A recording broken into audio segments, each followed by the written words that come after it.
Hey, what's up guys? You got Crave here, and yup, the Technomancer. So despite its issues, it's a decent game that I'm having a good amount of time with, as I mentioned in my last upload. Now, if you just recently purchased the game, or decided to purchase the game, or close to purchasing the game, then you have to realize it's a bit different from your normal RPG. So here are my 5 tips to help you get through the Technomancer. So the first tip I can give is to make sure you understand the different stances in the game. So there are basically 3 stances you can use. So the first one is the warrior stance, which allows you to wield a staff. The second one is the guardian stance, which allows, well, it's basically your sword and board stance. And the third one is rogue, which allows you to wield a dagger and a gun at the same time. Now, the thing about these stances is that they're interchangeable, and that means it allows for flexibility in the middle of combat. So stance dancing is an option. So the warrior stance is great for its reach, mainly because the staff is longer.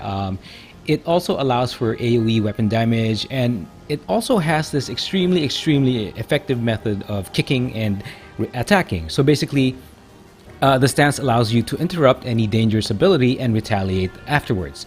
Now, the next stance is the guardian stance. It basically makes you tough as nails due to your ability to block melee and range attacks, but you have to keep in mind that it does limit your mobility. And the last stance is the rogue stance, which allows for quick strikes via range or melee your range or melee weapons, which is your gun and your blade, and of course it allows for poisoning enemies. Now, my opinion about the stances is that I would suggest just sort of having more of a preference to a specific style, and especially enhancing that. We'll get to that point a little later. Now, the reason why I'm saying that is that you can further strengthen your playstyle and sort of maximize your damage output. Now, on a personal level, I do prefer the gun and blade style, or the rogue stance, as it allows for fast dodges, the range capability, allows you to sort of interrupt from range, and also it allows you to land poisons in case you want to sort of do a hit and run on a specific mob. The second tip I can give is to basically just understand the importance of disruptions. So it's basically just like interrupting abilities. So it's important either way. Either you want to be the one to perform the disrupt, or the one who does not want to be disrupted. So you do have abilities that can stop enemy casts, enemy swings with those lengthy animations, and channel abilities like the charge abilities from those really big ass mobs, and some of the swirling animations from hostile technomancers. So the one example of this is, I mentioned this earlier, is the Warrior's Kick and the Technomancer's Disruption abilities, which you can enhance via some skills and some talent abilities. And I just want to say that disrupted enemies are very susceptible to damage, and it allows you to reposition yourself from behind. So it allows for optimal damage, especially if you are a rogue with the proper skill talents. Now, preventing disruptions is also one thing you want to consider, as you'd like to be able to make sure that your spells and abilities just basically get off. Now, of course, as you go further in the game, there are passives that reduce the chance to be disrupted. The third thing, or the third tip I want to give, is make sure that you are able to upgrade your gear whenever you get the chance. Now, the thing is, even as you progress your Technomancer, your Zaccaria, the enemies you encounter are still pretty much tough, even if you revisit some older areas you've gone through. Surprisingly, they can still, take off a pretty good chunk of your life. So, it's really important that you make sure that your gear is optimized each time whenever you get enough materials to sort of enhance your gear.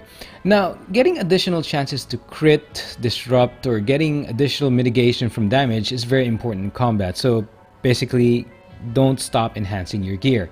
The gear you wear, the thing is, the gear you wear sometimes can take a while before getting replaced, unless you're awfully lucky in getting item drops. So make sure you check the modifiers if it's worth it, though. I mean, I know it's very tempting to get critical strikes, so you may want to push your critical hit chance a bit higher.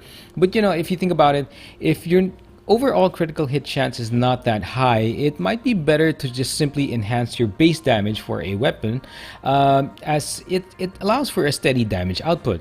Now, if, of course, on the defensive end, if you're the type who takes a lot of damage all the time, then maybe enhance your armor to mitigate damage that you take. For the fourth tip, I would suggest being able to properly manage the allocation of your stat points. So you do have to know which overall playstyle you want to focus on. So my opinion on that whole matter is that I hinted on that a bit earlier, is that basically spreading around your points won't make you a very effective fighter. So for the character attributes, I would suggest focusing on the points that enhances your playstyle as you progress. So for example, if you want to get stronger in the rogue combat style, then agility is a good pick, mainly because it allows you to use weapons with agility requirements in addition to giving you other bonuses. Now, another example is that if you want to wear the toughest looking armor, the strongest armor, or you want to wear, let's say, Technomancy armor, then pick either Strength or Technomancer trees to meet the armor requirements. Now, for the secondary abilities, I would suggest picking the ones you find most useful early on in the game. Now, my suggestion, at least when you start out, is lockpicking so that you can get some raw materials and some loot. Maybe charisma to make some situations easier for you to manage unless you want to kill everything in sight. And science for you to regenerate health quickly and to reduce downtime. Now, once you progress a little further and as you get more companions, I would suggest holding off spending on your points in the secondary abilities, as some companions actually give you bonus points for as long as they are in your party. So, as an example, you may have 2 points invested in lockpicking, but one companion can give you 1 more point, allowing you to open all chests in the game world without having to have permanently spent 1 talent point. Now, the skill tree allows you to spend points on the combat style you prefer. So I would suggest really studying which active and passive skills are very important to you. So that's either you want to focus on the warrior stance, the technomancy abilities, the rogue stance, the attacks in the rogue stance, or the active and passive abilities in the guardian stance. So it's really up to you on which active and passive abilities are to your flavor or are to your liking. Now, in my case, I worked on the Technomancy tree from the start, but it was really for the purpose of enhancing my electric range attack and being able to generate a shield. Now, the second tree I worked on was the Rogue tree, which basically meant enhancing my gun and blade to be more effective at landing poisons and disrupting. And as I mentioned, I also allocated skill points based on the playstyle I prefer, so that's why it was Rogue and Technomancy. Now for the last tip, it's gonna be a quick one, but just make sure you complete all the side missions. I mean, I know it's cumbersome in this game, but completing all side missions are important. It's good practice in RPGs. I mean, you know, you basically gain more levels faster that way in a particular section of the game. You know, before you progress the story, you're a whole lot stronger. Now, in addition to that, is that in the Technomancer, some side missions also provide you with gear, but yeah, I do admit it's a bit of a rare occasion. Now, one thing about side missions while you're doing that is that it allows you to fight more mobs, as they do respawn after a time or after you reload the game. So, and these mobs that you kill give a very, very good amount of experience. So this, coupled with your character being fully rested, which is the plus sign you see above the XP bar, it's very easy to gain levels, and thus it simply means more stat allocation points for either your character's abilities, your secondary abilities, or your skills. So this just makes your Zaccaria simply a deadlier Technomancer. And that's it for the 5 tips I had to help you get through the Technomancer. So if you do have any other ideas or tips or comments, then go ahead and post them down in the comment section below. If just in case I might have forgotten something, or if there's something you want to share with other people, just, yeah, like I said, go ahead and do that. And yeah, so thanks for watching this, guys, and I'll talk to you soon.